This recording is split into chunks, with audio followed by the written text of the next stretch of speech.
Bismillahirrahmanirrahim. Assalamualaikum warahmatullahi wabarakatuh. Alhamdulillah. Alhamdulillahilladzi hamdan wa syukran lillah. Wassalatu wassalamu ala sayyidina Muhammadin Nabi Sayyidil Mursalin wa ala alihi wa sahbihi rasulillahi ajma'in.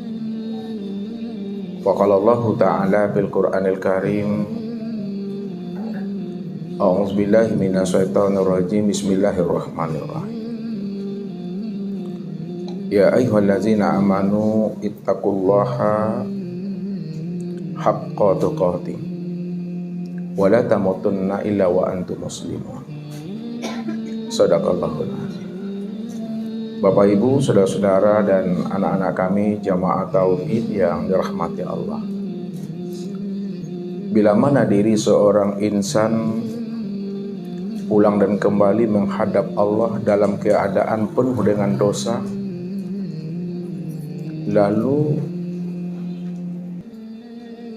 status dirinya di hadapan Allah sebagai seorang kafir, sebagai seorang yang fasik, sebagai seorang yang munafik, zindik, bahkan murtad, maka Allah katakan fa innalahu jahannam. Maka Allah akan lemparkan dan Allah akan benamkan dirinya itu di dalam neraka jahanam. Bila mana Allah telah lemparkan dan Allah benamkan dirinya di dalam neraka jahanam karena ia pulang dan kembali menghadap Allah itu dalam keadaan berdosa, maka keadaan dirinya, kata Allah, la yamutu fiha wa la yahya. Keadaan dirinya di dalam neraka jahanam itu mereka tidak mati di dalamnya supaya bisa merasakan azab yang berkekalan dari apa yang telah mereka perbuat. Wala yahya, dan mereka juga tidak hidup sehingga mereka tidak kembali lagi ke alam dunianya. Wa may ya'tihi mu'minan, akan tetapi kata Allah, siapa di antara hambaku yang pulang dan kembali menghadap kepada aku, lalu ia mengenal akan diriku, dia bermahabbah dengan aku, dia bermanja-manja dengan diriku, sehingga ia di mata aku menjadi orang-orang yang arif billah, orang-orang yang arifin, maka mereka pun Allah akan angkat derajatnya pada maqam yang tertinggi. Inilah Bapak Ibu yang Allah utarakan kepada kita supaya kita mampu memahami dan menyikapi dari setiap apa yang Allah utarakan kepada diri kita ini. Sehingga apabila itu terjadi pada diri kita, maka apa yang mesti kita lakukan? Tentu kita akan kembali kepada Allah itu mesti dalam keadaan fitrah dan suci. Namun untuk pulang dan kembalinya kepada Allah dalam keadaan fitrah dan suci, kita mesti melakukan namanya dengan taubat. Lalu bagaimana cara taubat? Bagaimana cara kita membersihkan akan diri kita ini? Inilah yang akan kita kaji untuk lebih dalam lagi supaya kita paham bagaimana cara bertaubat dan membersihkan diri pada saat kita pulang dan kembali kepada Allah itu. Diri kita betul-betul kayaumin waladathu umuhu, seperti anak yang baru saja terlahir daripada rahim ibunya. Jadi untuk lebih jelasnya Bapak Ibu, kita tuliskan di dalam media papan tulis kita ini ya firman Allahnya.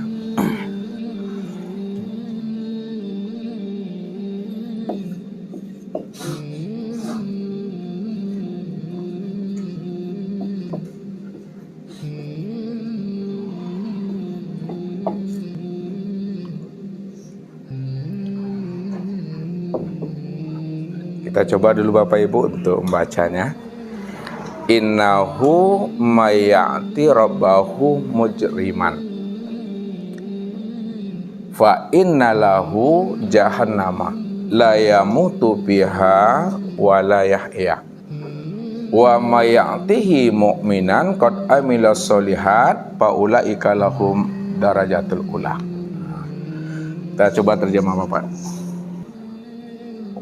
Innahu may ya'ti rabbahu. Sesungguhnya barang siapa yang datang ya kembali menghadap Rabb-nya mujriman, dalam keadaan berdosa, penuh dengan dosa, fa innalahu jahannama, maka sesungguhnya bagi dirinya yang berdosa itu jahanam, Allah lemparkan dia ke dalam neraka. La yamutu fiha,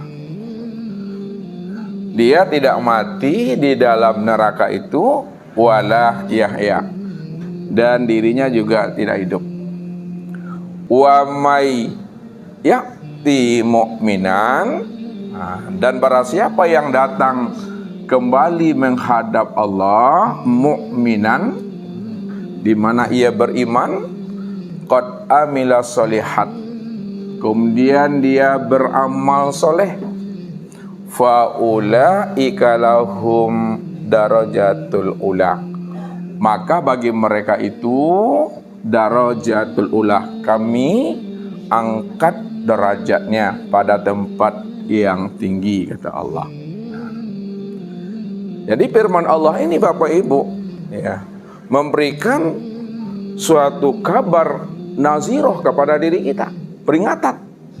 Siapa yang datang menghadap Allah, yang mana dirinya kembali kepada Allah itu dalam keadaan mujriman, dalam keadaan dosa, sehingga di hadapan Allah dia dikatakan Allah sebagai orang yang kafir, orang yang munafik, orang yang fasik, orang yang zindik dan murtad.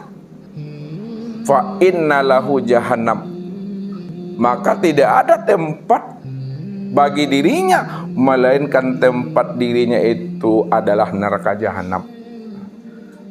Sekarang jikalau itu terjadi pada diri kita Bapak Ibu, lalu bagaimana jalannya kita itu untuk membersihkan diri kita? Bagaimana jalan taubatnya kita? Ini yang mesti kita pahami sebelum ruh itu melepaskan akan cangkangnya. Kenapa mesti itu kita perhatikan Bapak Ibu? Karena Rasulullah itu memberikan ya suatu kabar kepada diri kita ini. Innamal a'malu bil khawatim. Sesungguhnya amal itu hanya dilihat, hanya dinilai adalah akhir kesudahannya. Akhir kesudahan hidup itulah letaknya takdir itu Bapak Ibu. Husnul khotimahnya kita atau sul khotimahnya kita itu adalah akhir kesudahan. La yanzuru bi kasratis shalah wa siyam, innama yanzuru ila khatimati amri. Tidak dilihat banyaknya ibadah kita, tidaklah dipandang banyaknya ibadah sholat dan puasa kita, akan tetapi baru dilihat, baru dinilai ibadah sholat dan puasa kita serta ibadah-ibadah sunnah yang lainnya adalah akhir kesudahan hidup kita itu. Itu yang menentukan takdir itu. Jadi kalau dikatakan husnul khotimah atau sul khotimahnya itu letaknya di gorgir nih. Yugorgir itu Bapak Ibu pada saat ruh itu udah sampai di tenggorokan ini ya. Ini yang dikatakan oleh Nabi, innallaha yaqbalu taubatan minal mu'min malam yugorgir. Allah itu masih mau menerima taubat hambanya sebelum ruh itu sampai di tenggorokan. Tenggorokan itu yugorgir ya. Jadi kalau udah sampai di tenggorokan, la afwan la, dah tertutup namanya pintu tobat di sana. Makanya kita lihat ya, Fir'aun yang ditenggelamkan ya, di dalam lautan merah, dia bertobat Bapak Ibu ya, taubat Fir'aun itu Bapak Ibu akhir kesudahan hidupnya taubat. Tapi taubatnya itu yugorgir, taubatnya itu sudah sampai di tenggorokannya nih ya. Kayak gitu dia taubat. Tapi apa kata Rasul? Tobat yang sudah sampai di tenggorokan napasnya ini, itu tidak ada artinya, tak ada gunanya lagi, tak ada manfaat dan faedahnya. Tak diterima Allah tobatnya, Bapak Ibu, karena sudah sampai di tenggorokan. Ya. Namun kita sebagai seorang mukmin yang Allah dah titipkan kepada diri kita ini kecerdasan rohani dan akal fikir, maka gunakanlah kecerdasan rohani dan akal fikir kita itu bagaimana kita pulang dan kembalinya nanti kepada Allah kayaumin waladathu ummuhu, seperti anak yang baru saja terlahir daripada rahim ibunya. Anak yang terlahir dari rahim ibunya, Bapak Ibu, itu dalam keadaan fitrah, dalam keadaan suci, dalam keadaan ma'rifat, yang mana rohaninya, kalbunya, diri dan jiwanya belum dirantai, belum dibelenggu oleh nafsu dunia dan akal fikirnya. Dia dalam keadaan fitrah di hadapan Allahnya. Begitu hendaknya kita itu pada saat kita pulang dan kembali kepada Allah. Nah, disinilah kita mesti melakukannya, mempersiapkan diri bagaimana diri kita itu betul-betul dalam keadaan fitrah, suci dan kembalinya. Karena ini yang diingatkan Allah kepada diri kita. Walaqad ji'tumuna furada kama khalaqnakum awwala marrah. Kamu pasti akan datang menemui kami masing-masing sendiri-sendiri, surang-surang. Tapi ingat kata Allah, siapa yang lebih dahulu datang dan kembalinya menghadap aku masing-masing dan sendiri-sendiri atau surang-surang, maka kembalikanlah dirimu menghadap kepada aku sebagaimana awal mula pertama kali aku menciptakan akan dirimu, kata Allah. Begitu Allah mengkhabarkan kepada diri kita. Sebagai apa? Sebagai bentuk curahan belayan kasih sayangnya Allah kepada diri kita ini.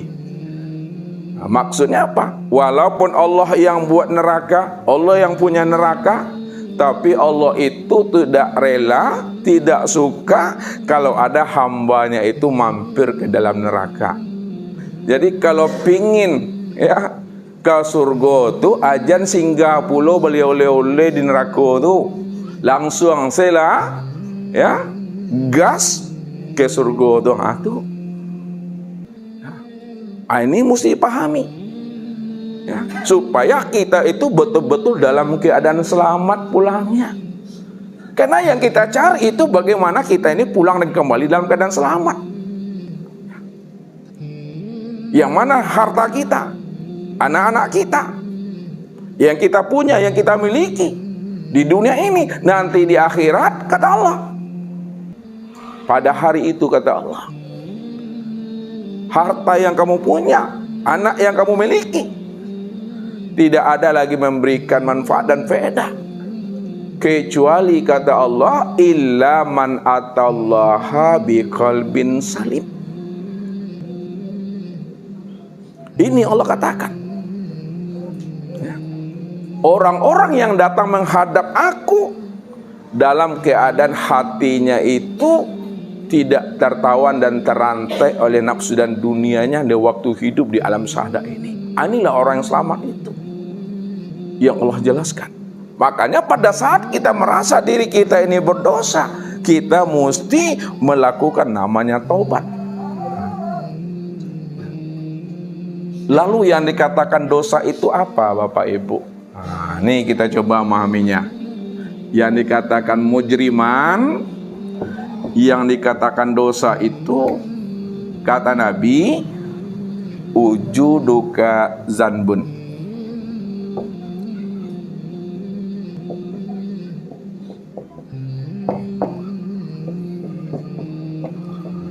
Yang dikatakan dosa itu adalah adanya keakuan dirimu itu adalah dosa. Jadi adanya keakuan diri kita yang merasa bahwa kita merasa punya wujud, ya, itu adalah dosa. Padahal diri kita ini tiada wujud. Diri kita ini di hadapan Allah itu la haula wala quwata illa billah. Diri kita ini di hadapan Allah itu Bapak Ibu, ya, itu adalah tiada. Kalaulah diri kita di hadapan Allah adalah tiada, maka diri yang tiada itu sebenarnya itu adalah diri yang tuli, diri yang buta, diri yang bisu, diri yang bodoh, diri yang lemah, diri yang papa, dan diri yang mati. Inilah diri kita sebenarnya yang dikatakan la haula wala quwata illa billah.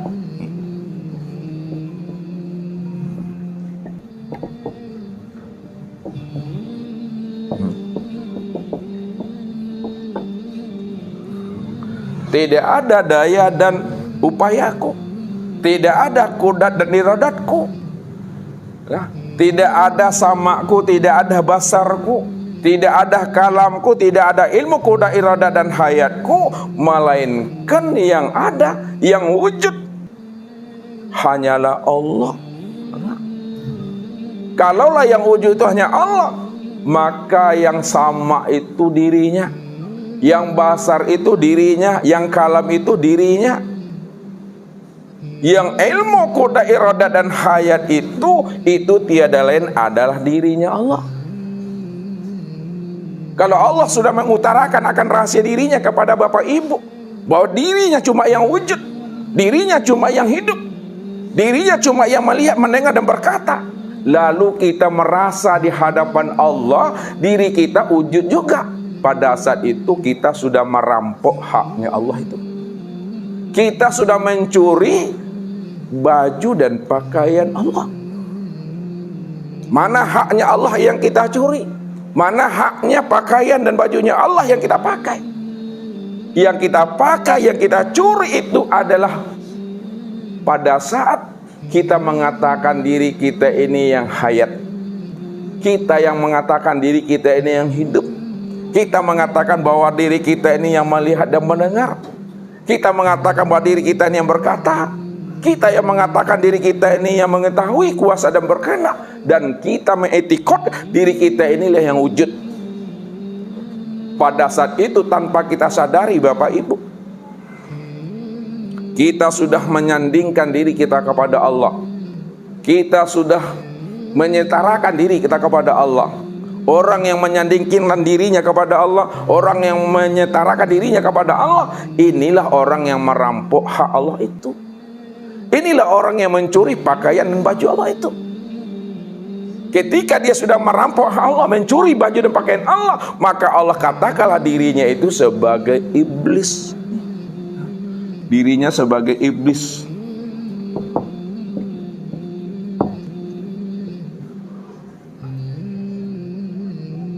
Iblislah yang membantah, membangkang terhadap perintah Tuhan. Maka orang yang pertama kali membantah, membangkang perintah Allah itu adalah iblis. Pada saat iblis itu diperintahkan oleh Allah untuk sujud kepada Adam, lalu apa jawaban iblis kepada Allah? Ya Allah, untuk apa engkau perintahkan aku sujud kepada Adam ya Allah? Bukankah engkau ya Allah khalaqtani minan nar wa khalaqtahu min tin? Bukankah engkau ciptakan aku daripada api ya Allah, sedangkan Adam engkau ciptakan daripada tanah? Kalaulah kejadian aku engkau ciptakan daripada api dan Adam engkau ciptakan daripada tanah, ana khairu minhu, maka aku ya Allah, aku ini lebih baik, aku ini lebih mulia, dan aku ini lebih tinggi makom dan derajat aku ketimbang namanya Adam itu. Aku tidak mau sujud kepada dirinya ya Allah. Satu kali iblis membantah, membangkang terhadap perintah Allah Bapak Ibu, Allah campakkan dia dari surga ke alam dunia. Satu kali Bapak Ibu dia durhaka, satu kali dia membangkang perintah Allah, dikeluarkan Allah dari surga. Inilah kesombongan dan keangkuhan iblis Bapak Ibu. Tapi Ustadz katakan apa? Sesombong-sombongnya iblis, Bapak Ibu, udah pernah dia menikmati fasilitas surga. Tapi sesombong-sombongnya kita nanti di dunia ini nggak bisa masuk ke dalam surga. Hatta yalijal jamal bisamil khiyat, sehingga onta itu bisa masuk ke dalam lubang jarum. Kalau onta tidak bisa masuk ke lubang jarum, maka itu artinya tidak ada harapan kita, putus harapan kita, pupus harapan kita untuk bisa masuk ke dalam surganya Allah. Tak ada harapan bisa masuk dalam surganya Allah. Tapi kalau onta bisa masuk ke dalam lubang jarum, ada kemungkinan tuh Bapak Ibu. Begitulah Allah mengatakan, wa kadzalika najzi minal mujrimin. Demikian kami memberikan suatu balasan kepada orang-orang yang melakukan mujrimin, melakukan perbuatan dosa, kata Allah.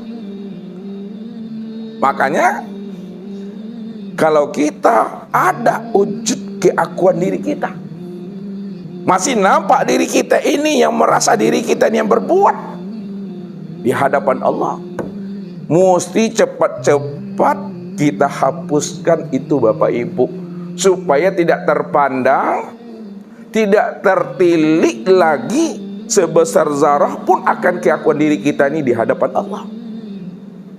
Itulah baru kita bisa selamat Bapak Ibu. Tapi masih terpandang juga oleh Allah, masih nampak juga oleh Allah, masih terlihat juga oleh Allah. Kitanya yang melihat, kitanya yang mendengar, kitanya yang hidup, maka itu dosa, kata Allah. Kamu sudah mengambil hak aku, kamu sudah merampok hak aku, kata Allah.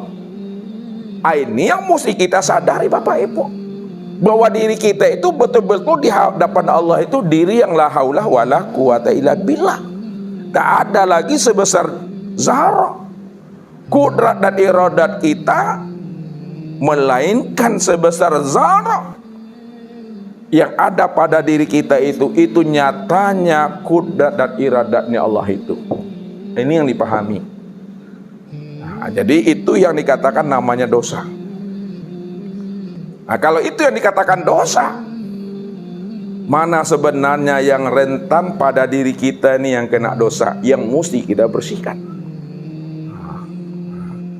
Lihat Bapak Ibu, yang rentan ya pada diri kita ini dosa.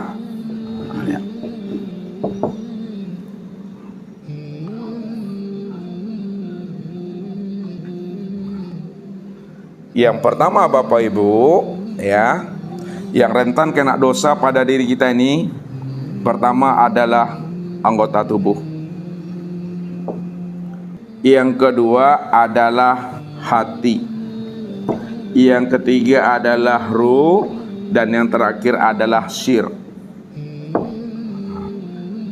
Karena tubuh, hati, ruh, dan syir ini yang disebut namanya diri insan tadi. Nah, diri insan. Insan. Kalaulah tubuh, hati, ruh, dan syir yang dikatakan diri insan, maka yang berbuat dosa ya kembali menghadap kepada Allah itu tubuh, hati, ruh, dan sir inilah Bapak Ibu. Ini yang mesti kita bersihkan. Yang pertama ya, cara membersihkannya Bapak Ibu ya, itu dengan jalan tobat. Tuh ya, dengan jalan tobat. Maksudnya kalau tubuh kita ini berbuat dosa, bagados namanya. Arti bagados Ibu, bagelimang dosa. Ndak bagelimang dosa, ada bagelimang dosa. Maka membersihkan batang tubuh ini dengan zikir la ilaha illallah.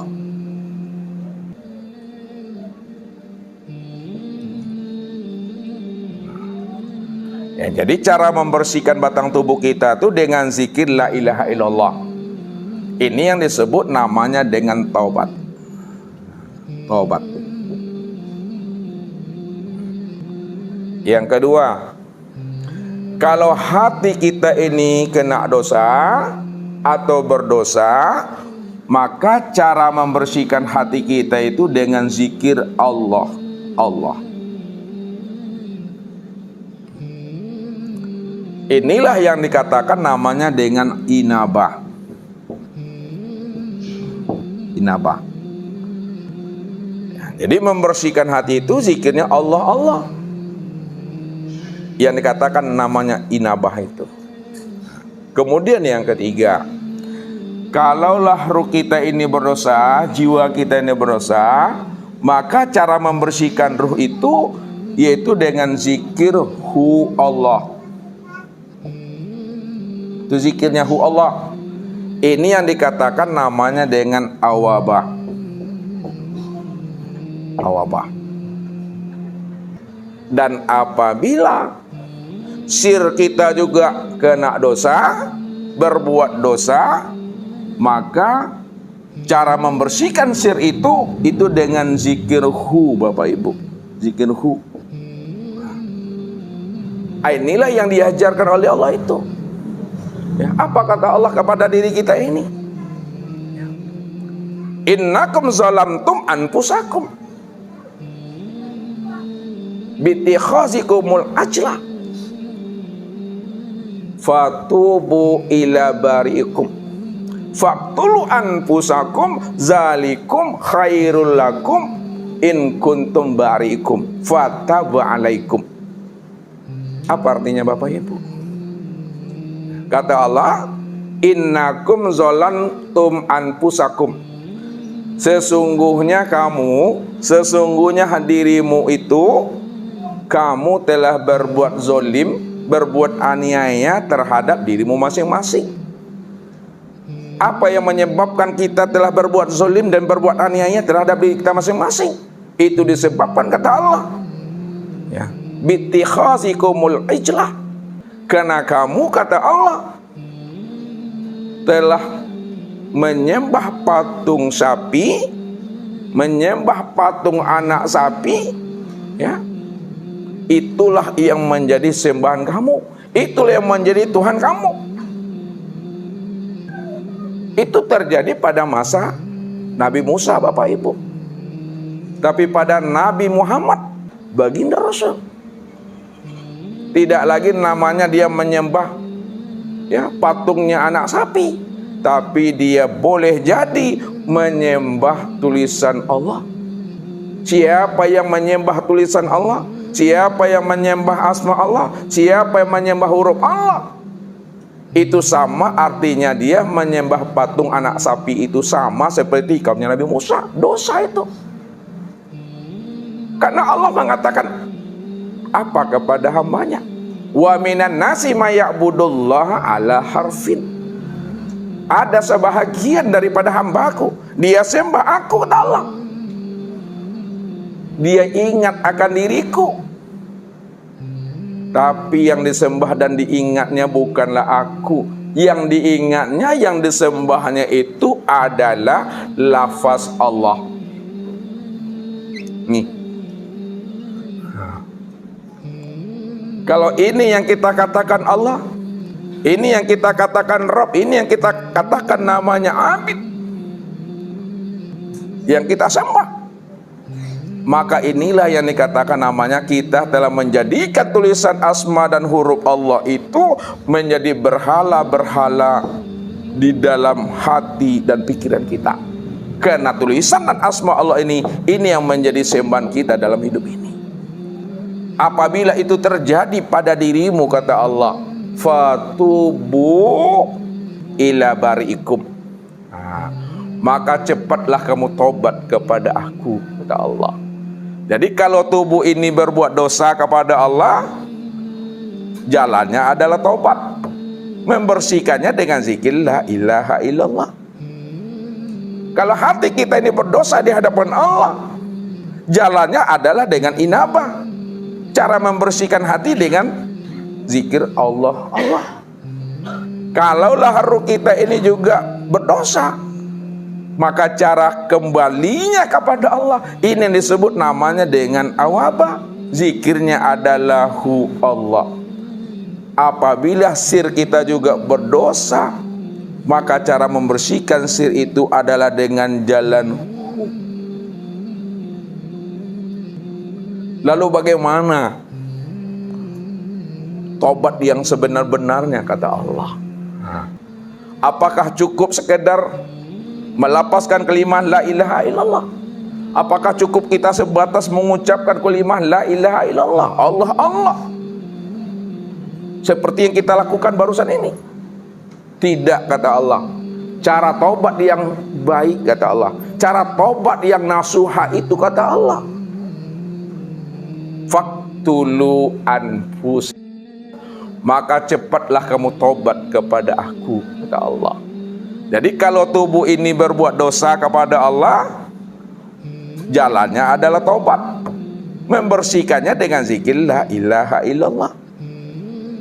Kalau hati kita ini berdosa di hadapan Allah, jalannya adalah dengan inabah, cara membersihkan hati dengan zikir Allah Allah.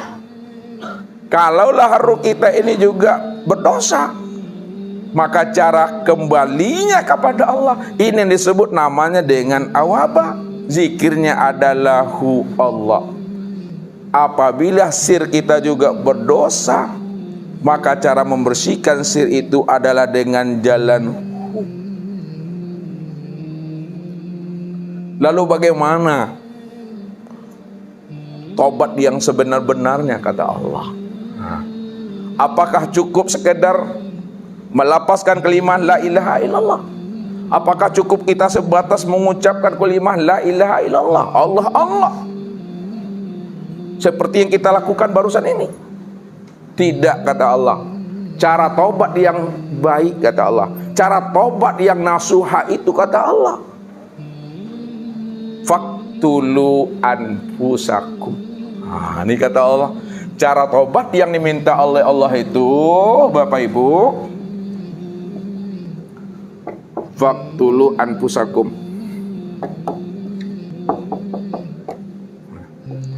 bunuhlah olehmu akan dirimu.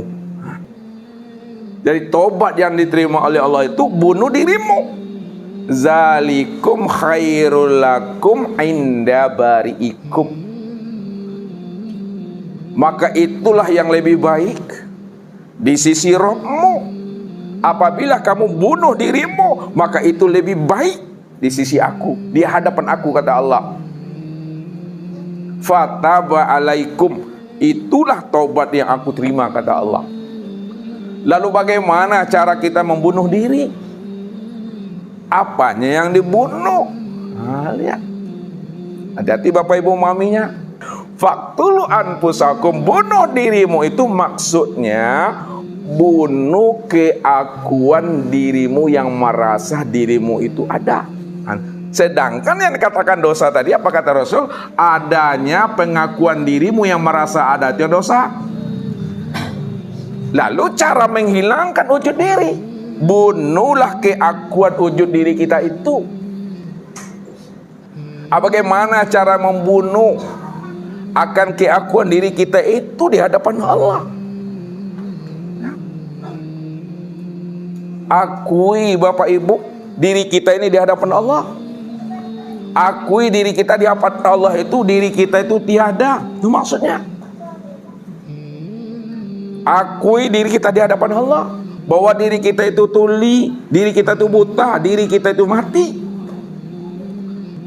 Setelah diakui diri kita di hadapan Allah, bahwa kita ini betul-betul mati, kita ini betul-betul tiada, betul-betul kita ini tuli dan buta, bisu, lemah, bodoh, maka ketika itu akui pula lah Allah lah yang sebenar-benar wujud itu.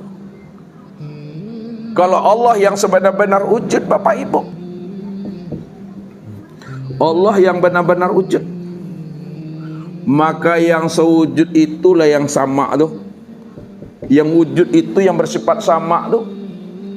Kalau Allah dan kita akui betul-betul wujud, wujudnya mutlak Bapak Ibu, maka Allah itulah yang bersifat basar, Allah itu yang bersifat kalam, Allah itu yang bersifat ilmu, Allah itu yang bersifat kodrat, Allah itu yang bersifat iradat, dan Allah itu yang bersifat hayat. Inilah namanya telah mati akan keakuan wujud dan sifat kita di hadapan Allah. Man arafa nafsahu bil mauti faqad arafa rabbahu bil hayati. Man arafa nafsahu bil mauti faqad arafa rabbahu bil hayati. Barang siapa yang telah kenal akan dirinya, sudah sadar dia bahwa dirinya di hadapan Allah itu maut, adalah mati, tidak berwujud, faqad arafa rabbahu bil hayati, maka disitulah dia mengenal dan menyadari bahwa Allah itulah yang hidup itu. Kalau Allah yang hidup, maka yang sama basar kalam ilmu qada iradat itu hanya dia itu semata-mata. Ini dah diserahkan diri kepada Allah Bapak Ibu. Ya, udah diserahkan diri kepada Allah. Itu namanya orang yang telah berselindung namanya. Ya, orang yang betul-betul zahir dan batin itu dirinya dah diserahkan kepada Allah. Tak ada dirinya lagi di situ yang terlihat, yang berbuat dan beraktivitas. Makanya sadari bahwa diri kita ini tiada berwujud dan tiada bersifat. Sadari diri kita ini tiada berwujud dan bersifat. Kalau kita dah sadari diri kita ini tiada berwujud dan bersifat, maka yang berwujud dan bersifat itu hanya siapa? Hanya Allah lah yang berwujud dan bersifat itu. Ini dah dikembalikan diri namanya sebelum mati itu. Ini orang yang telah berselindung di hadapan Allah. Tak lagi mengambil hak Allah, tak lagi merampok hanya Allah, tidak lagi mencuri pakaiannya Allah. Makanya kalau Bapak Ibu berselindung lah namanya Bapak Ibu. Orang berselindung itu tegaknya di muka atau tegaknya di belakang Bapak Ibu? Tegaknya di belakang. Kalau Bapak Ibu berselindung di tiang nih, yang nampak apa? Kalau Bapak Ibu berselindung di balik papan tulis ini, yang nampak? Kalau Bapak Ibu berselindung pada Allah, maka yang nampak? Yang nampak Allah. Maksudnya bagaimana itu? Maksud berselindung kepada Allah itu karena Allah yang bersifat wujud Bapak Ibu. Allah cuma yang bersifat sama basar, Allah yang bersifat kalam, Allah yang bersifat ilmu qada iradat. Maka serahkanlah wujud dan sifat kita ini ya kepada Allah. Serahkan wujud kita ini kepada Allah. Ya Allah, boleh kalau diitikadkan gitu. Ya Allah, aku ini tidak bersifat wujud ya Allah. Yang bersifat wujud itu hanya Engkau ya Allah. Ya Allah, aku tidak bersifat mendengar ya Allah. Aku tidak bersifat melihat ya Allah. Aku tidak bersifat berkata ya Allah. Yang bersifat melihat dan mendengar serta berkata itu hanya Engkau ya Allah. Aku tidak bersifat ilmu qada iradat ya Allah. Aku tidak bersifat hayat ya Allah. Yang bersifat qada iradat dan hayat itu hanya Engkau ya Allah. Itu itikad namanya, itu jazam namanya. Itikad jazam itu sudah terpatri, sudah tertanam di dalam hakikat rahasia diri Bapak Ibu. Sudah tertanam di dalam hakikat rahasia diri kita. Apa yang tertanam di dalam hakikat rahasia diri Bapak Ibu? Yang tertanam di dalam hakikat rahasia dari Bapak Ibu itu suatu kesadaran yang tinggi bahwa di hadapan Allah diri kita ini betul-betul tidak ada. Itu maksudnya. Sadar kita diri kita ini tak ada. Yang ada itu hanya Allah tuh di dalam letaknya Bapak Ibu. Kalau sudah sadar kita bahwa pengakuan diri kita di hadapan Allah tak ada, hanya Allah cuma yang wujud, maka itu namanya Bapak Ibu udah berselindung namanya itu udah diserahkan diri kepada Allah zahir dan batin tuh Bapak Ibu. Tak ada hak kita, tak ada milik kita lagi. Itu yang selamat tuh. Kalau diri telah diserahkan kepada Allah dan itu yang dikatakan selamat, maka di alam kubur tidak ada pertanyaan itu bagi Bapak Ibu lagi. Tak ada yang ditanya malaikat lagi Bapak Ibu. Apa yang mau ditanya lagi? Semuanya sudah diserahkan kepada Allah. Kalau sudah diserahkan kepada Allah, itu hak Allah lagi Bapak Ibu. Bapak Ibu masih ditanya Allah. Apabila Bapak Ibu merasa diri Bapak Ibu yang punya hak, itu ditanya Allah tuh. Ya. Itu ditanya Allah tuh nanti. Nah, tapi kalau sudah diserahkan kepada Allah, sebelum mati, bukan setelah mati, sebelum mati, itu mati dalam hidup. Tak ada lagi pertanyaan-pertanyaan itu Bapak Ibu. Haknya Allah sudah dikembalikan kepada Allah. Nah, sebenarnya Bapak Ibu, apa yang mau diserahkan kepada Allah? Apa yang mau diserahkan kepada Allah? Dari sejak mula jadinya, diri Bapak Ibu ini tak pernah ada di hadapan Allah. Kalau diri kita ini sejak mula jadinya di hadapan Allah tidak pernah ada, lalu apa yang mau diserahkan kepada Allah? Tidak pernah ada mau diserahkan Bapak Ibu. Cuma ketika kita merasa diri kita yang punya, pada saat kita belum mengenal, kita belum paham siapa diri kita, lalu kita merasa diri kita ini yang hidup. Namun pada saat kita diberi Allah petunjuk, pada saat diberi Allah kita ini hidayah, dibimbing dan dituntun Allah kita ini, dibukakan Allah rahasia-rahasia diri kita, ketika itulah baru kita tersadar bahwa diri kita ini di hadapan Allah tak pernah ada. Ketika itulah baru kita akui di hadapan Allah. Baru kita minta maaf kepada Allah. Taubat namanya Bapak Ibu. Itu baru namanya orang yang bertobat kepada Allah dengan taubatan nasuha namanya Bapak Ibu. Taubat yang sebenar-benarnya.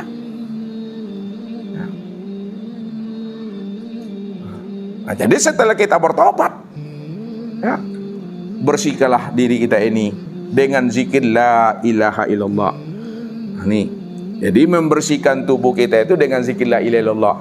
Bagaimana cara membersihkan tubuh dengan zikir la ilaha illallah? Ini mesti paham juga kita Bapak Ibu. Berilmu kita dalam berzikir. Kalau kita tidak berilmu dalam berzikir, juga tidak akan memberikan hikmah dan faedah buat diri kita Bapak Ibu. Sebab apa? Sebab kita juga yang merasa nanti diri kita ini yang berzikir, padahal la yazkurullah illallah. Tidak ada yang berzikir, tidak ada yang ingat, melainkan yang berzikir dan ingat itu melainkan hanya Allah semata-mata. Namun apabila kita merasa diri kita berzikir, muncul dosa lagi tuh.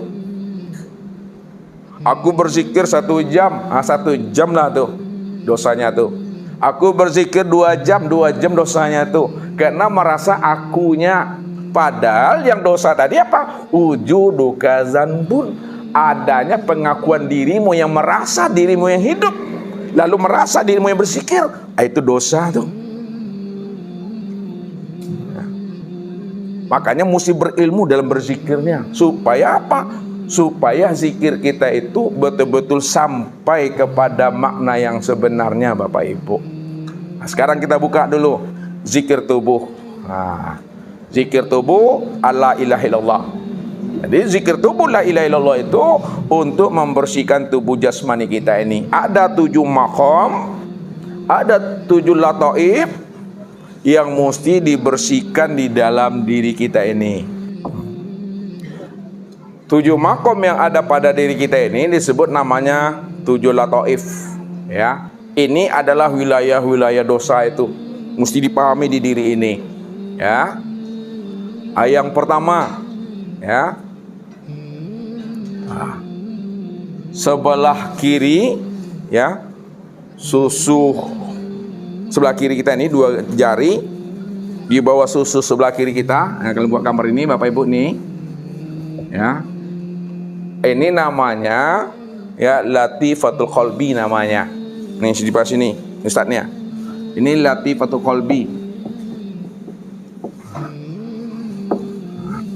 Latifatul qalbi itu kalau yang fisiknya, ya, yang fisik yang bisa dilihat, itu yang disebut namanya dengan jantung. Sebut jantung Bapak Ibu. Jantung, bukan liver tapi jantung. Apa penyakit yang ada pada latifatul qalbi? Zohirnya pada jantung. Yang ada pada latifatul qalbi ini penyakitnya Bapak Ibu, ini adalah hawa nafsu, cinta dunia, ya, sifat iblis dan sifat setan. Itu yang ada pada latifatul qalbi itu, ya, hawa nafsu, cinta dunia, iblis dan setan. Yang kedua, 2 garis di bawah susu sebelah kanan kita nih, ini yang disebut namanya latifatul ruh. Latifatul ruh itu kalau yang fisiknya disebut namanya dengan paru-paru atau rabu. Nah, paru-paru. Apa yang ada penyakit di latifatul ruh itu? Nah, yang ada penyakit di latifatul ruh ini namanya sifat tamak, atau bahasa kiasnya inilah penyakit sifat hewan ternak. Nah, hewan ternak itu yang ada di sini. Nah, yang ketiga, 2 garis di atas susu sebelah kiri kita, ini yang disebut namanya dengan latifatus siri. Nah, latifatus siri itu letaknya sifat hewan buas Bapak Ibu. Hewan buas, binatang buas.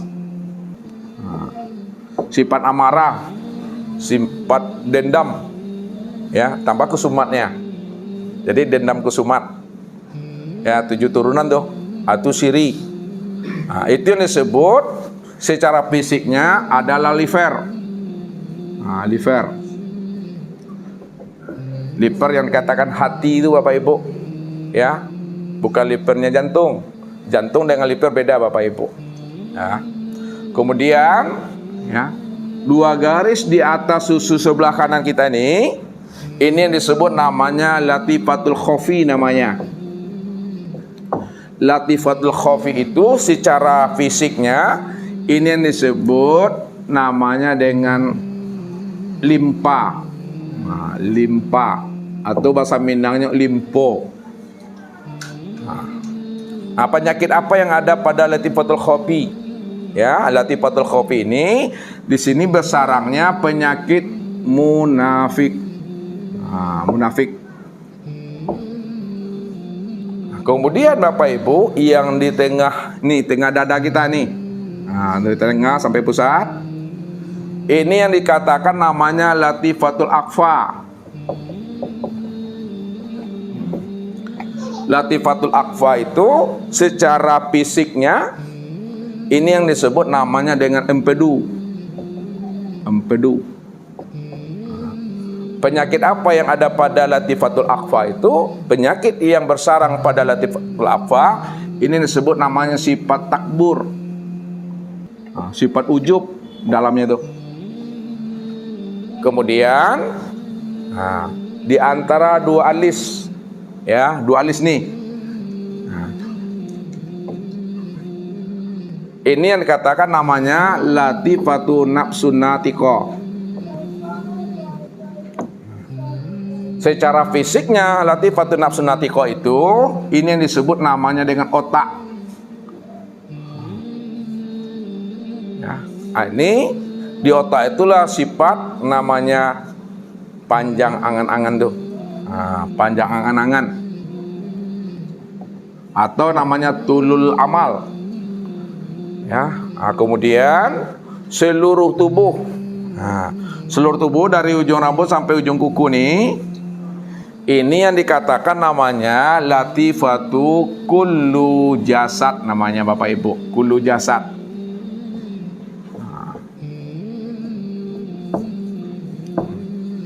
Itu kullu jasad.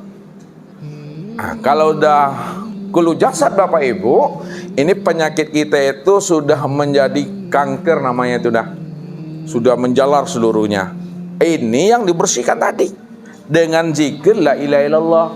Jadi untuk membersihkan tubuh itu yang berdosa, zikirnya adalah la ilaha illallah. Nah, cara membersihkannya adalah dengan zikir la ilaha illallah.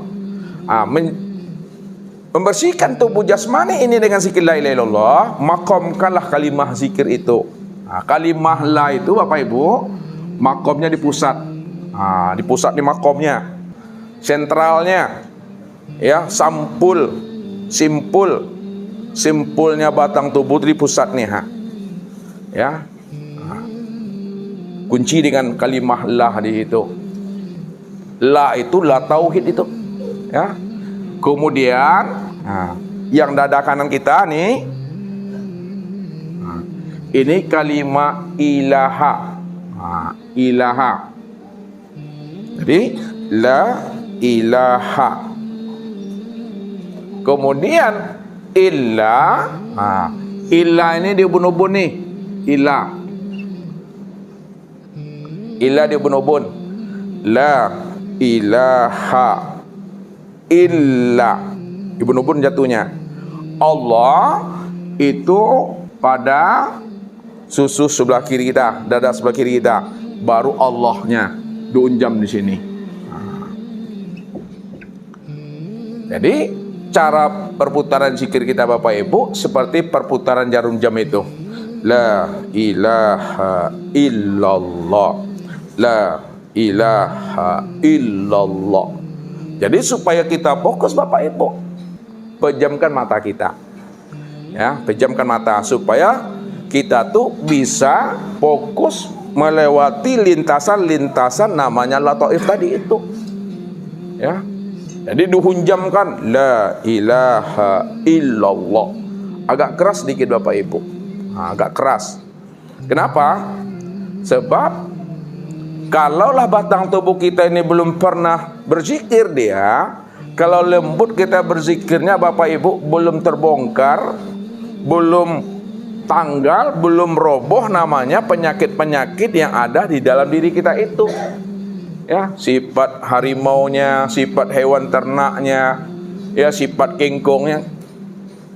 Mesti kuatkan dikit. Dihunjam la ilaha illallah, la ilaha illallah, hunjam dia. Setelah kita bersihkan dengan berzikir la ilaha illallah 5 menit, 10 menit, maka pada saat itu ganti zikir Bapak Ibu, ya, dengan zikir Allah. Zikir Allah itulah zikir untuk membersihkan hati kita. Jadi ketika kita mengamalkan zikir Allah, wajah Bapak Ibu itu diarahkan, dihadapkan ke dada sebelah kiri sambil pejam mata, dihadapkan. Sebut Allah, Allah, Allah.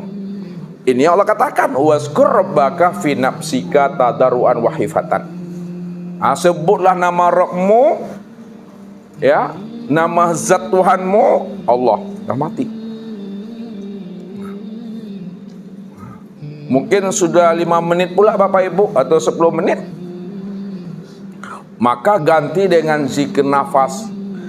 Jadi zikir nafas itu, ya, itulah hu Allah. Jadi hu Allah itu membersihkan namanya nafas jiwa itu. Ketika kita berzikir nafas Bapak Ibu, zikir ruh namanya, tetap wajah kita itu ke sebelah dada kiri kita, namun dirasakan turun naik napas tuh. Waktu dia naik hu, ketika dia turun Allah, namun dia tidak dilafazkan, tidak dibunyikan, dengan rasa Bapak Ibu. Dirasakan, jangan dibunyikan, disuarakan. Itulah cara membersihkan zikir ruh itu. Kemudian zikir sir, itu rahasia. Jadi untuk membersihkan dosa sir kita itu dengan zikir hu. Zikir hu itu cara membersihkan rahasia diri kita itu. Tidak ada lapasnya lagi. La syautun wala harpun. Hu itu artinya dia. Dia yang siapa? Dianya Allah semata-mata. Jadi maksudnya dia Allah semata-mata itu cukup Bapak Ibu diam. Diam itu paham sadar sesadar-sadarnya, paham sepaham-pahamnya bahwa yang wujud, segala yang ada itu hanya Dia semata-mata. Itu yang diam tuh, itu yang katakan daimun. Daimun, daimun, ya, atau sama dengan diam. Diam, daimun, daimun, diam. Itu dia maksudnya. Paham tuh. Jadi Bapak Ibu tidak lagi menyebut, cukup memahami dan menyadari bahwa segala yang dilihat itu yang hu, hanya Allah. Itu maksudnya tuh. Segala yang didengar, bunyi apapun lah, anak nangis, kipas, motor, mobil, itu yang hu. Segala yang diraba, segala yang dipikirkan, semua gerak, semuanya itu hu itu. Ya, tidak ada siapa-siapa lagi itu. Makanya cukup diam Bapak Ibu. Diam tuh paham maksudnya. Tak perlu lagi disebut-sebut. Contoh kata Ustadz, ini apa namanya Bapak Ibu? Mik. Nyata tak nih? Wujud tak nih? Terang jelas? Kalau ini mik ini wujud, nyata, terang, jelas. Andai kata Bapak Ibu cukup diam saja, tidak menyebut itu mik itu nyata, mik itu jelas, diam saja Bapak Ibu, tidak ngomong, apakah mik ini tetap nyata, tetap wujud, terang, jelas? Tetap nyata, wujud, dan terang Bapak Ibu, serta jelas. Walaupun kita diam, yang mik ini tetap wujud.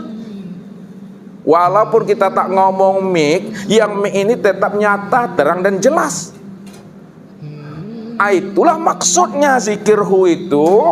Cukup paham kita bahwa Allah itu segala yang wujud, baik pada diri maupun di luar diri.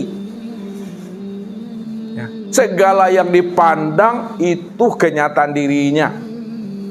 Ya. Segala yang ada itulah kenyataan dirinya. Itu yang zikirhu itu. Atau disebut juga namanya zikir sirul asrar. Ini yang dikatakan namanya zikir la sautun wala harpun. Tidak ada suara lagi, tak ada huruf dan kata lagi, diam. Pada saat itu diri Bapak Ibu sudah bersih namanya itu. Itulah orang yang berkekalan bersama Allah itu. Itu yang sebenarnya zikir. Jadi kalau kita sudah sadar yang sebenarnya zikir itu adalah diam, yang sebenarnya zikir itu adalah paham, yang sebenarnya zikir telah mengerti bahwa Allah itu cuma yang wujud, Allah itu cuma yang ada.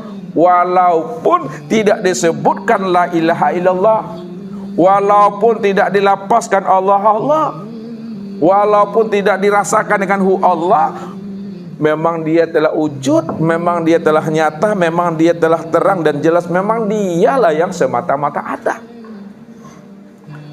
Andai kata dilafazkan pun dengan la ilaha illallah, lapas la ilaha illallah ini untuk menyatakan dan menjelaskan la maujud illallah. Tidak ada yang nyata, tidak ada yang wujud, yang melihat, mendengar, berkata, mengetahui, berkuasa, berkehendak dan hidup, melainkan hanya Allah semata-mata. Sama dengan mik ini tadi Ustaz bilang. Walaupun tidak disebut ini mik, walaupun ini tidak dikatakan ini mik, diam saja kita, ini sudah mik, ini sudah nyata. Kalaupun dinyatakan ini mik, dinyatakan juga ini mik, kata-kata mik yang kita ungkapkan melalui lisan itu hanya untuk menyatakan barang yang sudah nyata, barang yang sudah wujud, barang yang sudah jelas. Andai kata pun tak disebut, dia juga telah nyata dan wujud, jelas juga Bapak Ibu. Itu mesti memahami. Lalu bagaimana supaya diri Bapak Ibu tidak lagi dosa? Jangan ada di situ diri kita yang merasa diri kita yang berzikir di situ. Kalau tidak ada lagi diri Bapak Ibu yang merasa diri Bapak Ibu yang berzikir, itu artinya Allah lah yang menyatakan akan kesempurnaan dirinya, Memang dia cuma yang wujud. Allah yang menyatakan akan kesempurnaan dirinya, yang Allah itu aku. Yang suci itu aku, yang terpuji itu aku, yang besar itu aku, yang wujud itu juga aku. Tidak ada siapa-siapa di situ. Ini maksudnya Bapak Ibu. Jadi jangan kita nanti berzikir menghapuskan dosa, rupanya terbalik. Bertambah dosa kita kalau kita tak berilmu tadi. Masih ada wujud kazanbunnya Bapak Ibu. Jadi kuncinya itu, keluarlah Bapak Ibu dari diri Bapak Ibu yang sebenarnya. Jangan ada lagi keakuan diri. Itu yang dikatakan namanya keluar dari keakuan diri. Ini yang disebut namanya mati sebelum mati. Mati sebelum ajal, mati di dalam hidup. Yang dimatikan itu adalah rasa keakuan diri. Kita lihat Bapak Ibu cara mematikannya. Kuncinya itu, keluarlah Bapak Ibu dari diri Bapak Ibu yang sebenarnya. Jangan ada lagi keakuan diri. Itu yang dikatakan namanya keluar dari keakuan diri. Ini yang disebut namanya mati sebelum mati. Mati sebelum ajal, mati di dalam hidup. Yang dimatikan itu adalah rasa keakuan diri. Kita lihat Bapak Ibu cara mematikannya secara itikad, secara jazam.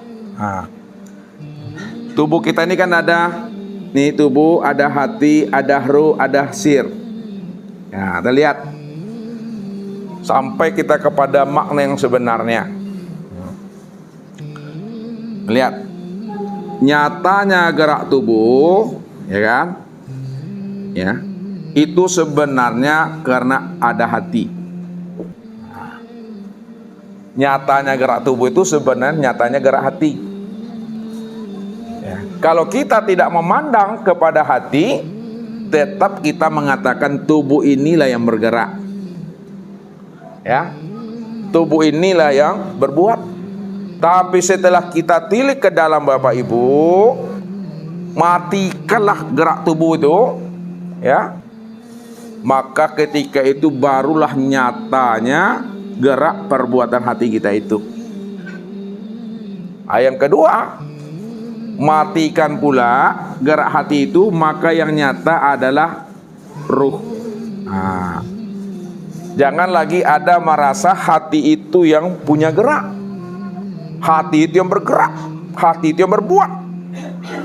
Nyatakan dia di dalam itikad kita bahwa hati ini bergerak, hati ini berbuat, hati ini berkehendak. Itu karena ada ruh. Ruh ini yang sebenarnya yang diri Bapak Ibu tuh. Setelah kita paham yang diri Bapak Ibu itu adalah ruh, matikan lagi ke dalam, nyatakan lagi ke dalam bahwa nyatanya gerak itu sebenarnya adalah sir, rahasia. Bukan ruh lagi Bapak Ibu. Ya diri Bapak Ibu itu dikatakan sir. Siapa sir itu? Sir itu yang disebut namanya dengan nur. Disebut namanya dengan nur. Nyatakanlah bahwa yang bergerak, yang berbuat itu adalah sir. Sir itu adalah nur. Dah paham kita bahwa yang bergerak dan berbuat pada diri kita itu adalah nur. Itu yang dikatakan namanya Nur Muhammad. Itu yang disebut Nur Muhammad. Lalu tikot lagi ke dalam, tilik lagi ke dalam. Siapa Nur Muhammad itu?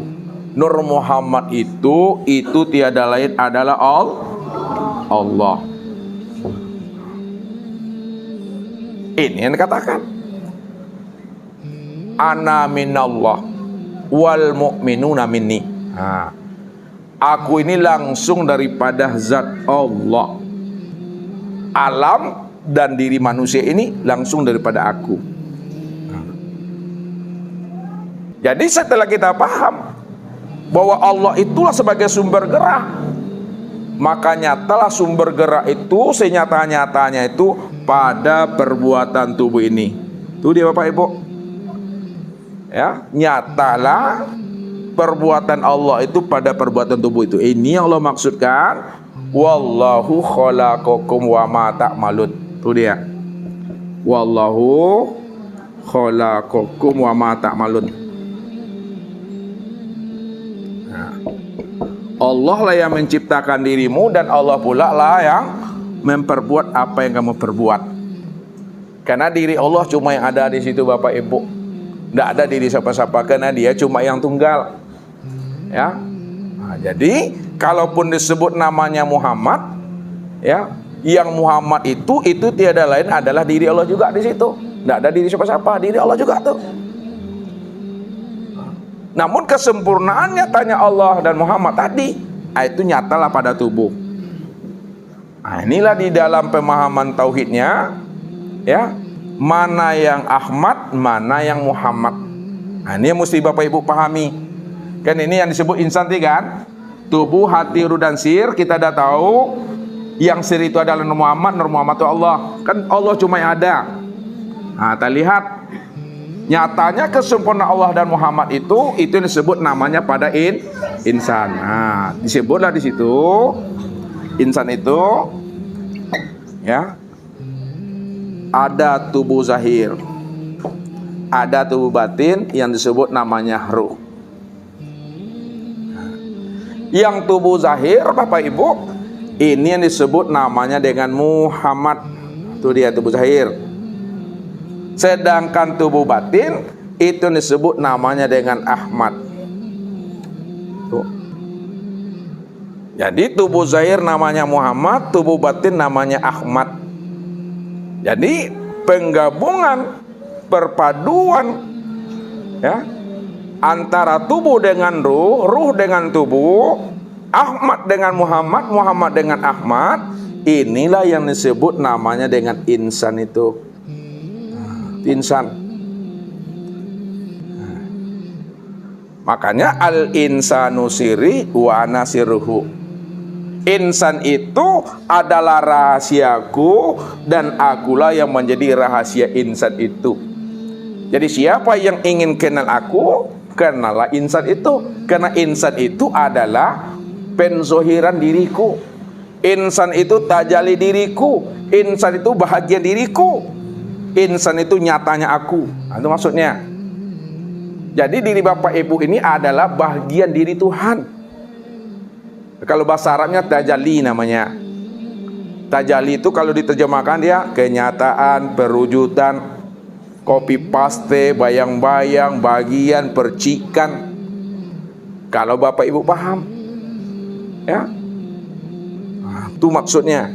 Jadi Muhammad nama zahirnya, Ahmad nama batinnya. Muhammad nyata pada tubuh, Ahmad nyata pada ruh. Nah, tubuh dan ruh itu, Muhammad dan Ahmad ini yang disebut insan. Insan itulah nyatanya kesempurnaan diri Allah ini, ya. Nah, itulah baru ada pemahaman Bapak Ibu. Sadarlah di situ bahwa diri kita itu la haula wala quwata illa billah itu. Tidak ada lagi diri kita di situ. Kalau tidak ada diri kita, ada selamat itu. Ini yang Allah maksudkan itu. Wa may ya'tihi mu'minan. Nah, ini yang kedua nih. Barang siapa yang datang kembali menghadap aku, dirinya telah mukminan. Nah, mukminan itu dia telah mengenal. Mukminan itu dia telah menyaksikan. Mukminan itu dia telah liqa. Mukminan itu telah zuk. Pada saat dirinya mukminan, ma'rifat, musyahadah, liqa dan zuk, pada saat itulah dirinya itu tak terpandang lagi akan wujud keakuan dirinya. Yang terpandang hanya Allah di situ. Hilang dirinya Bapak Ibu, fana itu. Ya, ketika dirinya hilang dan fana, qad amilas solihat. Nah, maka dia pun beramal soleh. Amal soleh yang dia lakukan setelah dia beriman, amal soleh yang dia kerjakan setelah dia makrifat, amal soleh yang dia lakukan karena setelah dia fana dan baqa, ini yang dikatakan amal soleh yang bermakrifat. Ini amal soleh yang diterima. Ini amal soleh yang sah tuh Bapak Ibu. Jadi amal soleh yang diterima dan yang sah itu amal soleh yang mengenal Allah. Siapa yang beramal tidak mengenal Allah, tidak dikatakan amal soleh, tapi amal salah atau amal toleh. Jadi amal soleh itu amal yang bermakrifat, amal yang telah mengenal Allah. Itu maksudnya tuh. Ketika dia telah beriman dan beramal soleh, faulaika lahum darajatul ula. Aku tinggikan makomnya, aku angkat derajat dirinya. Makom yang Allah angkat, makom yang Allah tinggikan kepada orang beriman yang telah mengenal. Ini yang disebut namanya makom Aryan. Makom Aryan itu makom telanjang, Bapak Ibu. Makom Aryan, makom telanjang itu maksudnya makom yang tidak ada lagi keakuan dirinya. Itu ya maksudnya. Tidak ada lagi dirinya itu berwujud, tidak ada lagi dirinya itu yang bersifat. Tidak ada lagi merasa dirinya itu yang ada. Itu yang Aryan tuh. Dirinya telah lepas, dirinya dah keluar, dirinya telah hancur dan dirinya telah karam. Itu yang Aryan. Makanya makom Aryan itu makom telanjang. Ini yang dikatakan makom Tuhan. Itu maksudnya. Bukan pakaian zahir yang lepas Bapak Ibu, tapi pakaian batin kita tuh. Keakuan diri yang merasa itu lepas, dah hilang pada diri kita. Man arafa rabbahu fasadal jasad. Itu dia maksudnya. Nih. Man arafa rabbahu fasadal jasad. Siapa yang telah mengenal Tuhan, ya, dah duduk dia pada makom Allah itu, Allah cuma yang wujud, Allah cuma yang hayat, fasadal jasad, udah hancur dirinya tuh, nggak ada dirinya lagi, ya, udah tanggal pakaian dirinya, keakuan dirinya yang ada hanya Allah di situ. Kalau udah nyata Allah di situ Bapak Ibu, maka Allah itulah yang sebenarnya yang takbir kalau sholatnya. Allah itu yang rukuknya, Allah itu yang sujudnya, Allah itu yang duduk. Tidak ada lagi Bapak Ibu. Itu yang disebut namanya diri yang sholat itu, diri yang si Ahmad tadi itu. Siapa si Ahmad itu? Siapa Ahmad? Ahmad. Ini kita buka rahasianya dulu, rahasia huruf dulu. Ahmad. Ahmad itu, ya, itu singkatan Bapak Ibu. Ahmad itu diri yang batin tuh, ya. Mana diri batin tadi? Ruh. Diri yang zahir siapa namanya? Muhammad. Nyata pada? Tuh Bu. Disingkat namanya dengan Ahmad. Gabungan Allah dan Muhammad itu disingkat dengan Ahmad. Lihat, alif ha mim dal. Alif ha, ini Allah. Mim dal, ini adalah Muhammad. Maksudnya tuh. Jadi Allah dan Muhammad itu disebut namanya Ahmad. Ahmad itu diri yang batin. Itu ya Allah tuh. Maka hakikat yang sholat, hakikat yang takbir itu Ahmad. Hakikat ruku itu si Ahmad. Hakikat sujud juga si Ahmad. Hakikat duduk itu juga si Ahmad. Itu maksudnya tuh. Diri Allah tuh maksudnya Bapak Ibu, bukan diri siapa-siapa. Makanya kenalilah si Ahmad itu sebenarnya. Si Ahmad itu yang roh. Kalau kita haluskan lagi ke dalam, kalau Bapak Ibu mau menyelami ke dalam lagi, tilik lagi ke dalam diri, bahwa segala yang wujud, segala yang ada, hakikatnya tidak ada, ya. Dan yang tidak ada itulah wujud yang sebenar ada. Kenapa segala yang wujud dan ada itu hakikatnya tidak ada, dan yang sebenar ada itu adalah yang kosong tadi, yang tidak ada? Karena segala yang wujud dan segala yang ada itu asalnya daripada yang kosong. Maka kosong itu jangan dibilang tidak ada. Kosong itulah yang sebenar ada. Dia kosong tapi bersih, dia bersih tapi kosong. Contoh, Ustadz bilang dulu bawang. Kita ingin membuka kulit bawang supaya dapat, ini bawang. Ketika kita korek kulit bawang ini supaya dapat isi, Buka kulitnya, apa yang berjumpa Bapak Ibu? Kulit juga baru, belum bawangnya lagi. Buka lagi kulitnya, masih nampak isinya? Kulit juga. Buka lagi kulitnya, kulit juga Bapak Ibu. Sampailah habis kulit bawang itu dikupas. Adakah berjumpa bawangnya? Tidak. Apa yang berbau itu? Baun apa? Baunnya aja tinggal lagi Bapak Ibu. Baunnya tinggal. Kita buka kulit-kulit supaya dapat bawang. Rupanya setelah habis kulit bawang itu dibuka, yang bawangnya juga belum berjumpa. Bawangnya belum bersobok lagi. Ya. Yang jumpa itu hanya baunnya. Biarkanlah 5 menit, biarkanlah 10 menit. Setelah baunnya hilang, apa yang tinggal lagi? Kosong. Jadi yang bawang itu yang mananya? Yang kosong itulah yang bawang tuh. Kenapa? Asal yang bawang, asal segala yang ada, asal segala yang wujud, itulah yang kosong itu. Yang kosong itulah wujud yang sebenar ada. Wujud yang sebenar ada itulah diri yang maha ada itu, diri yang maha wujud itu yang sebenarnya. Nah, itu mesti pahami. Ya, jangan dibilang kosong tidak ada. Kosong itu ada. Namun dia batin. Nah, contoh lagi. Ustaz beri contoh lagi banyak. 0. Kita membuktikan bahwa kosong itu ada. Dari 0 maka terbit angka 1. Angka 1. Ya. Apa tadi Rahmi? Titik.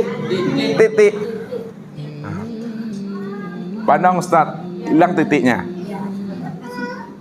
Lihat, kosong atau 0. Dari 0 atau kosong ini maka muncul namanya angka 1. Itu artinya angka 1 ini secara hakikatnya, secara hakikatnya itu tidak ada. Secara hakikatnya tidak ada. Ya. Kalau angka 1 itu hakikatnya tidak ada, lalu mana yang sebenar ada? 0 atau angka 1? 0 inilah yang sebenar ada. Kalau 0 yang sebenar ada, lalu angka 1 ini apa bagi 0? Aneh wujud 0 itu sebenarnya. Inilah kenyataannya. Pandangan zohir nampak angka 1-nya. Pandangan zohir. Pandangan luar nampak angka 1-nya. Tapi pandangan dalam, pandangan hati nampak kok kosongnya. Jadi yang 1 itulah wujud yang kosong. Yang 1 itu wujud yang kosong. Jadi jangan Bapak Ibu cari juga yang kosong tuh. Ya, karena kosong itu telah wujud. Kosong itu telah zahir, kosong itu telah nyata pada sekalian alam. Sekalian alam inilah wujud yang kosong itu. Yang kosong itulah yang sebenar wujud, yang sebenar ada. Yang sebenar ada itulah yang dikatakan namanya Tuhan. Yang namanya adalah Allah. Jadi Allah itu segala yang wujud. Allah itu segala yang ada. Kalau Allah itu segala yang wujud, Allah itu segala yang ada, maka segala yang ada inilah kenyataan Allah. Kalaulah segala yang ada ini kenyataan Allah, maka segala yang ada inilah yang Allah itu Bapak Ibu. Kita lihat, tilik lagi ke sini. Ruh tadi ya, yang amat tadi. Ya, siapa ruh? Lihat, ruh ini yang disebut namanya dengan hayat. Ruh itu sebut namanya dengan hayat. Ya, siapa si hayat tuh? Si hayat itu adalah aku, kata Allah. Aku Allahnya Bapak Ibu. Apa maksud Allah tuh? Wa fi anfusikum afala tubsirun. Nih, ini dari ujung kaji kita Bapak Ibu. Wa fi anfusikum afala tubsirun. Apa artinya itu? Wa fi anfusikum afala tubsirun. Dan pada dirimu kenapa tidak kamu lihat, tidak kamu pikirkan? Maksudnya terjemah maknanya, aku ini ya sudah nyata pada dirimu. Maksudnya tuh, aku ini nyata pada dirimu, kenapa tidak kamu perhatikan? Maksudnya tanya apa? Aku ini sudah wujud. Ya, yang wujud itu aku. Kalaulah aku itu yang wujud dan yang wujud itu aku, maka pahamilah, kata Allah, yang melihat itu aku, yang berkata itu aku, yang hidup itu aku. Kenapa tidak kamu pikirkan, kata Allah. Makanya yang Allah pada diri Bapak Ibu, itu namanya yang si ayat ini, itu ayat tuh. Yang si ayat itu ya Allah. Kalau tak ada si ayat, bisa Bapak Ibu hidup? Tidak bisa hidup. Si ayat itu yang aku, yang bernama Allah itu. Makanya nyatanya si ayat pada diri Bapak Ibu, itu disebut namanya ruh. Ya. Nyatanya si ayat pada diri Bapak Ibu, itu yang ruh itu. Barulah nyatanya ruh itu nyata pada anggota anggota tubuh. Itu maksudnya tadi itu. Hidupnya tubuh ini itu kena ruh tuh. Tapi ruh itu sebenarnya adalah hayat. Yang hayat itu aku, kata Allah. Itu yang disebut namanya, yang tubuh ini adalah Muhammad, yang ruh atau si hayat itu adalah Allahnya itu. Itu yang katakan Muhammad dengan Ahmad. Itu adalah rahasianya Bapak Ibu. Makanya di dalam Al-Quran itu ada dikatakan Hamim. Hamim itu apa artinya tuh? Jadi kalau maknanya secara ibarat, Allahu a'lam bisawaf. Apa artinya itu? Hanya Allah yang tahu. Tapi secara makna isyarat, makna lataif, makna al-haqaiq, ya, ini kan firman Allah nih Bapak Ibu. Sedangkan firman Allah itu hudal linas wa bainati minal huda wal furqan. Al-Quran itu petunjuk bagi manusia, petunjuk bagi kita. Kalaulah hamim tidak ada artinya, tidak ada maknanya, mana bisa menjadi petunjuk bagi Bapak Ibu? Karena rahasianya tersembunyi juga, tak bisa jadi petunjuk dia. Karena ini adalah kalam Allah. Yang tahu siapa maknanya?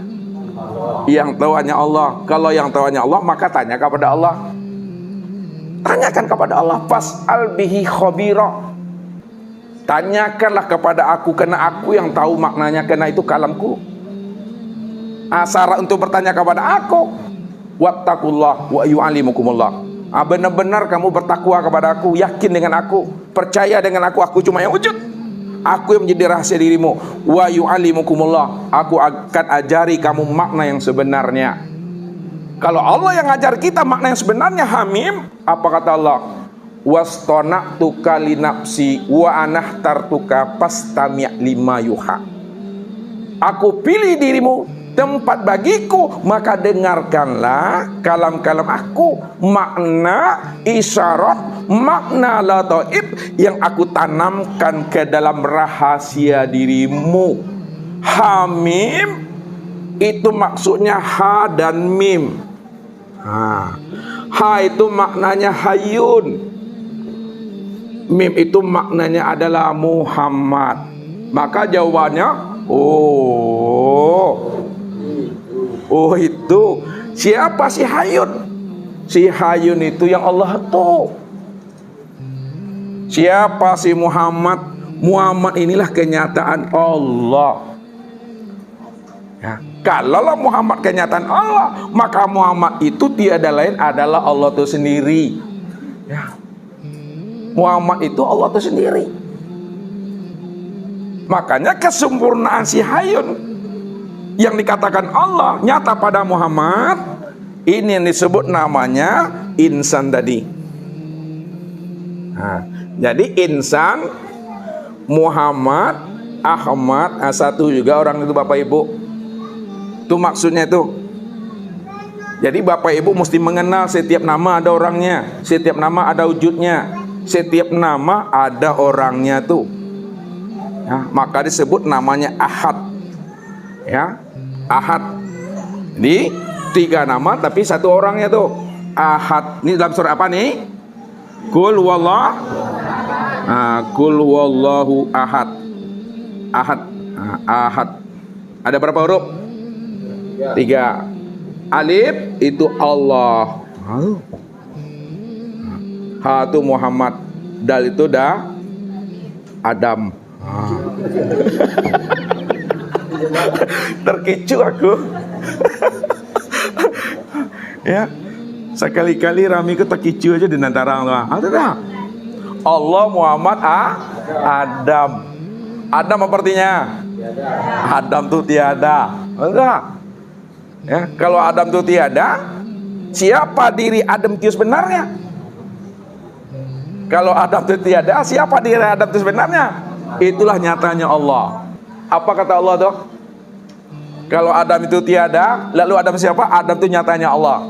Kata Allah, wa khalaqu Adam.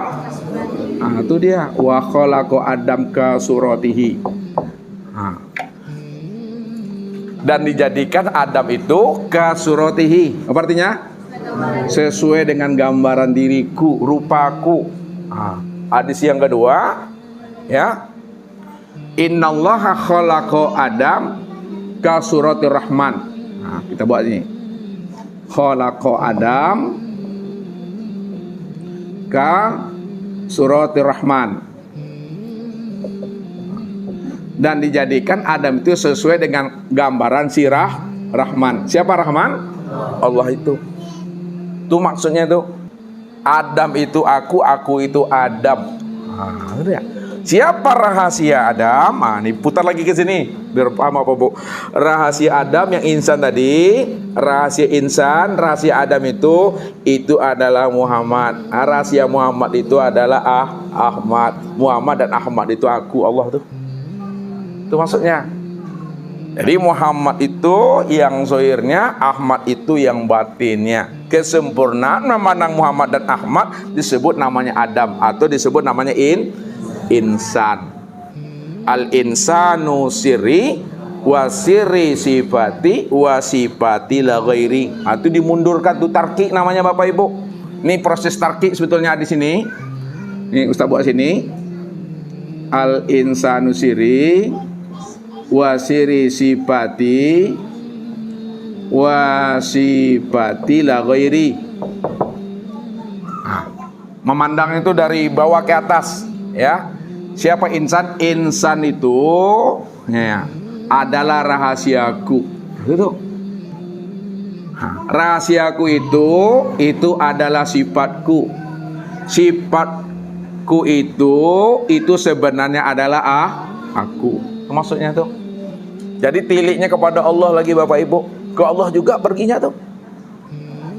Maka kenalilah, ya, si Ahmad itulah sebenarnya yang sholat itu. Siapa si Ahmad? Allah dan Muhammad.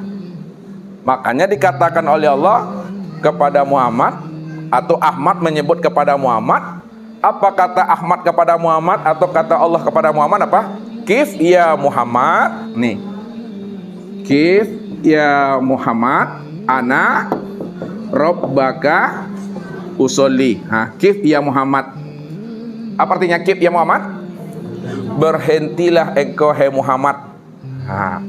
Siapa Muhammad tadi? Ini tubuh nih Bapak Ibu, lihat nih, ini tubuh. Berhenti ke Muhammad. Jangan tubuh ini merasa dirinya ruku, yang sujud, yang berdiri, yang i'tidal. Jangan, kif ya Muhammad. Jangan kamu mengatakan kamu yang angkat tangan. Ya takbir, ruku, i'tidal, sujud. Ana rabbaka.